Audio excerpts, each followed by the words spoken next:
Commissioner. It's a really pleasure to speak with you because your expertise is very profound and detailed. The main topic today is recovery of Ukraine and long-term financial support. Maybe you know this a lot of publications that EU Commission or EU have a plan to create some fund to support Ukraine in amount of 100 billion euro. I don't know, is it true or just some part of true, but in general, what do you think about such kind of idea? Because some European politicians they already criticize it without any proof that this idea is real. But in general, what do you think about possibility to create such kind of foundation for long-term support of Ukraine? First of all, from European Union side, we had been made very clear that we are there to support Ukraine for as long as it will be necessary. And so far, we have already provided close to 165 billion euros of support to Ukraine, counting different kind of support. Right now, we are also Ukraine facility ongoing till 2027, and also the G7 ERA loans initiative. Actually, we are disbursing this week another billion euros from this ERA loans initiative. And in a context of next multi-annual budget of the European Union, so the budget which will start at 2028, we are also working on options how to support Ukraine in this multi-annual budget, both for reconstruction, but also to support Ukraine in its path towards European Union. At this stage, I cannot comment specific figures on or mechanisms because we are still working on a proposal, and we intend to unveil this European Commission proposal for the next multi-annual financial framework next week. But maybe you have some assumption of calculation. What kind of amount it could be? What number is tens, hundreds, billions, and which term? Yeah, well, as I was mentioning, I'm not in a position now to do pre-announcements for the European Commission's proposal for next multi-annual financial framework, as this proposal will come out next week. But what can I say that we will continue to support Ukraine also in medium to long term. Right now, obviously, we also need to focus on the Ukraine financing for the next year, because for this year, the funding gap is covered. For the next year, it's something which we still need to do. So in the short term right now, the focus is also how to cover Ukraine's funding gap for 2026. There is some difficulties in communication between EU and United States, Ukraine and United States, and it's possible that EU will take more responsibility for support of Ukraine, and it could lead that this current mechanism could expire a bit earlier than it was expected, like Ukrainian facility, ERA initiative. What do you think about? Is it possible that this amount that you was going to spend according to one schedule will be spent maybe faster? And what could be done to ensure that Ukraine have sustainable and stable finance mechanism? First of all, as regards Ukraine facility, this is European Union's financial support instrument of 50 billion euros, and it is there till 2027. And this is something which is decided, and from European Union side, it's clear that this support will be continued. As regards ERA loan initiative, which is $50 billion backed by the proceeds from immobilized Russian assets. Also, this ERA loan initiative is being disbursed, and by now all G7 partners, including US, are contributing and providing this financing through the ERA loan initiative.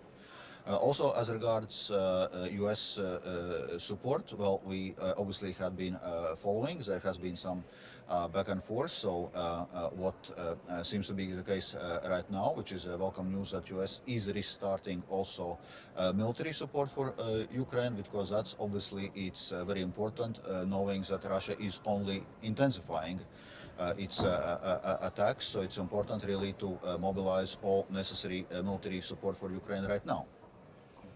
There is another initiative about military support, SAFE initiative of EU, about 150 billion of euro, and Ukraine could have possibility to participate in this program. Do you have some updates, some numbers, some data, how many countries already participate, and how they involved Ukrainian companies?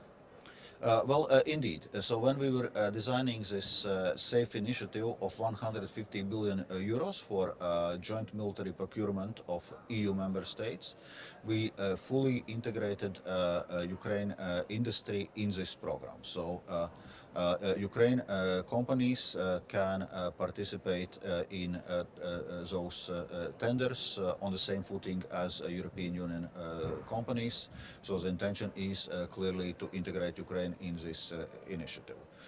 Also, EU member states can take those safe loans to provide military support for Ukraine, including by purchasing this equipment, what is a scheme called In Ukraine for Ukraine. So all this is possible under this SAFE initiative. So right now, member states are considering their applications. The application deadline is 30th of July, so it's still a couple of weeks before we will see clearly what member states are doing, and we have indeed reiterated to member states this possibility also to provide military support to Ukraine through this initiative. But what are your general feelings about this program? Do you feel that this program encourage country to do more? Do you see some activity, some maybe not request but consultation, how they can apply for this funding? Well, yes, indeed. A number of countries are right now in consultations with European Commission, clarifying, so to say, also their defense plans and for what they would be requesting this funding, for what amounts. So this work is right now ongoing.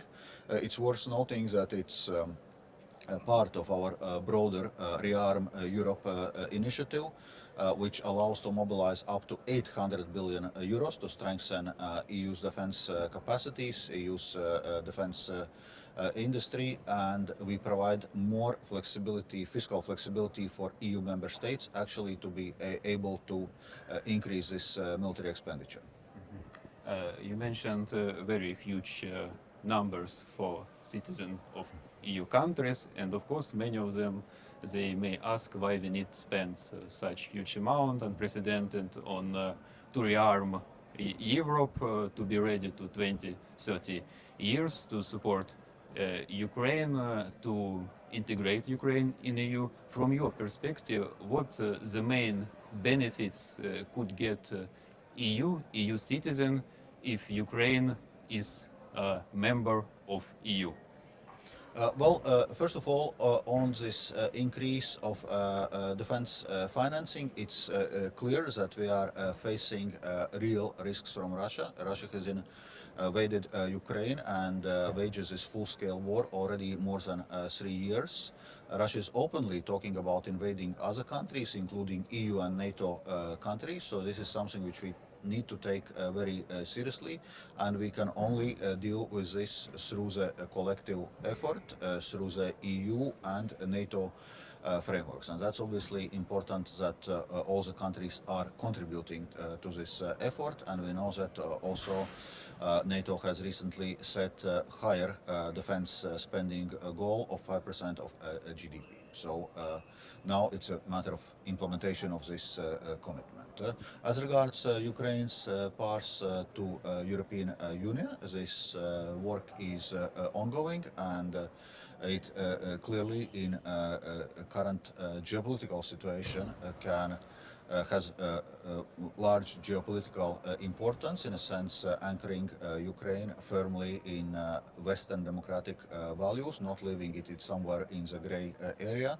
And we see that, generally speaking, authoritarian regimes are increasingly challenging democracies around the world. So it's important that like-minded democracies are working together. So I see this EU's enlargement to Ukraine, also in this broader geopolitical context.